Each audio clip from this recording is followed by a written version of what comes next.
This channel does not promote or encourage any illegal activities. All contents provided by this channel is meant for educational purpose only. Hello everyone, welcome to my channel. मेरे MP GK की series में introduction मैंने complete करा दिया है, कुछ एक आध वीडियोस की बाकी है बस। और उसके अलावा पिछली वीडियो में मैंने आपको जो मध्य प्रदेश का भौगोलिक विभाजन है उसके बारे में मैंने आपको मोटे मोटे तौर पर बता दिया था, ठीक है। और आज से मैं जो बताने जा रही हूँ उसके पहले आपको, अगर आपने पहले नहीं देखा है तो आप सपोज दैट अगर मैं मध्य उच्च प्रदेश बताऊंगी, मध्य भारत का पठार बताऊंगी अगर, तो आप मैप में जाके उसे तुरंत देख लेंगे, तभी आपको ये चीजें समझ में आएंगी, ओके। नहीं तो आपको समझ में नहीं आएंगी। और एक और बात मैं कहना चाहूंगी, मेरे बहुत सारे स्टूडेंट मुझे बहुत ज्यादा अप्रिशिएट करते हैं। उन लोगों को मैं तहे दिल से धन्यवाद देना चाहती हूँ, क्योंकि उनके एक अप्रिशिएशन से, उनके एक कमेंट से, आप सबके एक कमेंट से ना मुझे और ज्यादा 2 गुना 3 गुना मेरा उत्साह जो है वो बढ़ जाता है, ठीक है। तो आप ऐसे ही मेरा उत्साह बनाए रखें, और जैसे मैं मेहनत करती जा रही हूँ वैसे वैसे आप भी मेरे साथ मेहनत करते जाइए, ताकि हमें रिजल्ट भी दिखे, ओके। हम सब मेहनत कर रहे हैं और इस मेहनत का फल हमें जरूर दिखाना है, ठीक है। हमें सेलेक्ट होना है, आप सबको सेलेक्ट होना है, तभी मेरे और आपके मेहनत का कोई फल हमें दिखेगा, ठीक है। तो हम ये वीडियो स्टार्ट करते हैं एक बार और थैंक यू वेरी मच, ठीक है। तो चलिए, मध्य प्रदेश का भौगोलिक विभाजन हमने देख लिया था पिछले वीडियो में। अब इस वीडियो से मैं आपको हर विभाजन की अलग अलग विशेषताएं बताऊंगी। मध्य उच्च प्रदेश मैंने बताया था, मध्य उच्च प्रदेश कौन सा था, 3 भागों में विभाजित किया था मध्य प्रदेश को। मध्य उच्च प्रदेश, सतपुड़ा मैकाल श्रेणी, बघेलखंड पठार।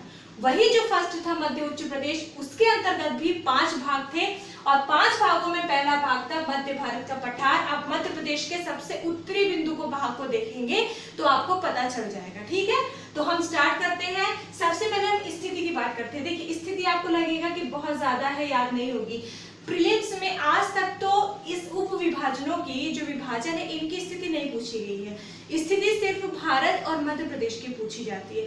लेकिन यदि आप कल को मेंस लिखते हो तो मेंस में ये आपको स्थिति लिखना जरूरी होता है, ठीक है।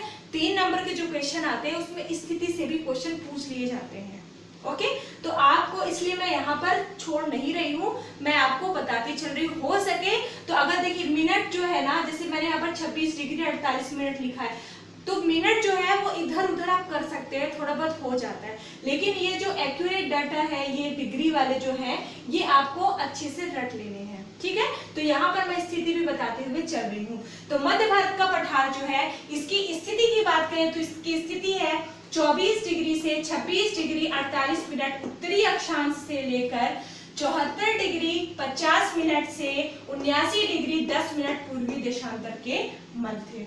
अब आप मैप पे जरूर ध्यान दीजिए, मैप देखते चलिए। आप देखिए मध्य उच्च प्रदेश, मैं बना देती हूँ यहाँ पर, छोटा सही बनेगा यहाँ पे।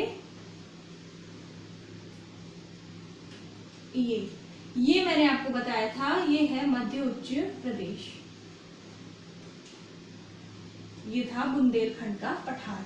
तो मध्य उच्च प्रदेश के आप उत्तर में देखेंगे तो आपको यूपी मिलेगा। यूपी में यमुना का मैदान आपको यहाँ पर मिलेगा। तो अगर क्वेश्चन आता है कि मध्य उच्च प्रदेश के उत्तर में क्या है, तो वह है यमुना का मैदान।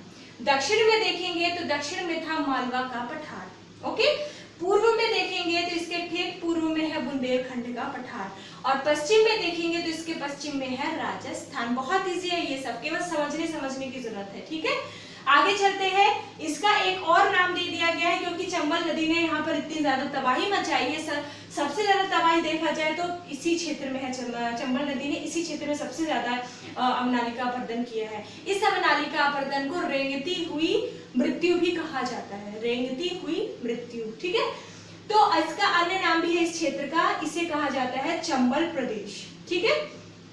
जलवायु की बात करें तो यहाँ की जलवायु थोड़ा विषम है, महाद्वीपीय प्रकार की जलवायु, मतलब गर्मियों में बहुत ज्यादा। महाद्वीपीय का मतलब पता है आपको? देखिए क्या होता है कि जो भूमि होती है, भूमि का जो क्षेत्र होता है वो बहुत जल्दी गर्म होता है और बहुत जल्दी ठंडा होता है। लेकिन उसके विपरीत जो जलीय क्षेत्र है, अगर हम महासागर की बात करें तो महासागर देर से गर्म होगा और देर से ठंडा होगा। किंतु महाद्वीप जल्दी गर्म होता है और जल्दी ठंडा होता है। इसीलिए आप भूमध्य रेखा के आसपास जितने क्षेत्र है, जितने देश है, आप वहां पर देखो, वहां महाद्वीपों में बहुत ज्यादा गर्मी पड़ती है।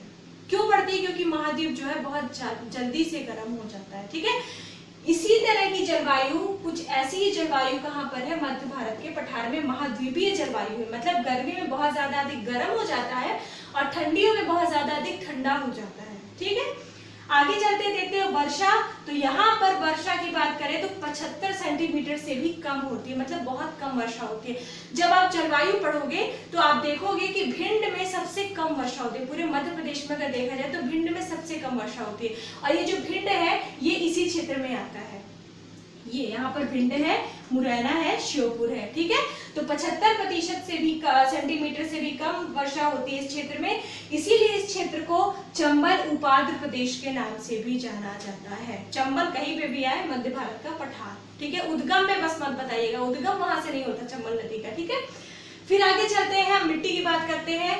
चूंकि चंबल नदी जो है वो बहा कर अपने साथ बहुत सारी मिट्टी लेके आती है, इस कारण नदियों द्वारा जो भी मिट्टी बहा कर लाई जाती है वह कहलाती है जलोढ़ मिट्टी। ठीक है, तो मिट्टी की बात करें तो यह प्रदेश जो है जलोढ़ मिट्टी का यहाँ पर सर्वाधिक मात्रा में पाई जाती है, और जलोढ़ के साथ साथ कुछ मात्रा काली मिट्टी की भी है। पता है क्यों काली मिट्टी की? क्योंकि जो बुंदेलखंड का पठार है, इसके बगल में जो पूर्व में बुंदेलखंड का पठार है, ये काली मिट्टी का बहुत वाला क्षेत्र है। काली मिट्टी यहाँ बहुत ज्यादा पाई जाती है। ठीक है, तो कुछ मात्रा इस क्षेत्र में भी आती है, लेकिन मेनली जो स्पेशली जलोढ़ मिट्टी यहाँ पर पाई जाती है।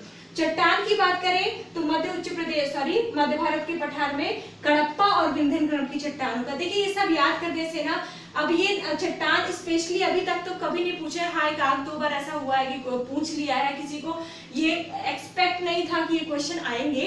ठीक है, लेकिन इसीलिए मैं बता रही हूँ कि अगर मान लीजिए ऐसी रेयर कंडीशन हुई कि पूछ लिया जाता है तो आपसे कोई भी क्वेश्चन छूटे ना।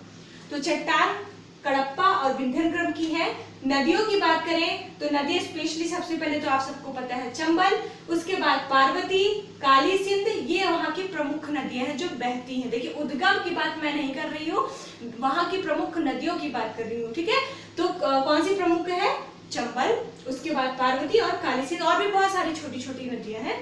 नगर की बात करें तो आप उत्तर में देखेंगे तो भिंड, मुरैना, यहाँ पर है दतिया, शिवपुरी, ग्वालियर। दतिया का ज्यादा भाग नहीं है, दतिया का थोड़ा बहुत भाग ही है। ठीक है, मेनली मुरैना, भिंड, शिवपुरी और ग्वालियर। देखिए ये क्वेश्चन हमेशा आता है कि जो चंबल नदी है सबसे ज्यादा अवनालिका अपरदन किस जिले में करती है? तो सर्वाधिक अवनालिका अपरदन से जो ग्रसित जिला है वह है मुरैना। एक क्वेश्चन आपका ये बन गया। तो सबसे ज्यादा चंबल नदी जो अपरदन करती है वह करती है मुरैना जिले में। ठीक है, तो ये पढ़ लीजिए। आज की वीडियो में बस इतना ही। अगले वीडियो में फिर आती हूँ मैं बुंदेलखंड के पठार के साथ। ठीक है, देखिए छोटे वीडियो रहेंगे तो थोड़ा आपके लिए इंटरेस्टिंग रहेंगे, बड़े वीडियो हो जाएंगे तो आप पढ़ते पढ़ते भी थोड़ा बोर हो जाओगे। ठीक है, तो ये हो गया। अब अगले वीडियो में मैं आपको फिर से मिलती हूँ, तब तक के लिए पढ़ते रहिए। Thank you very much, best of luck.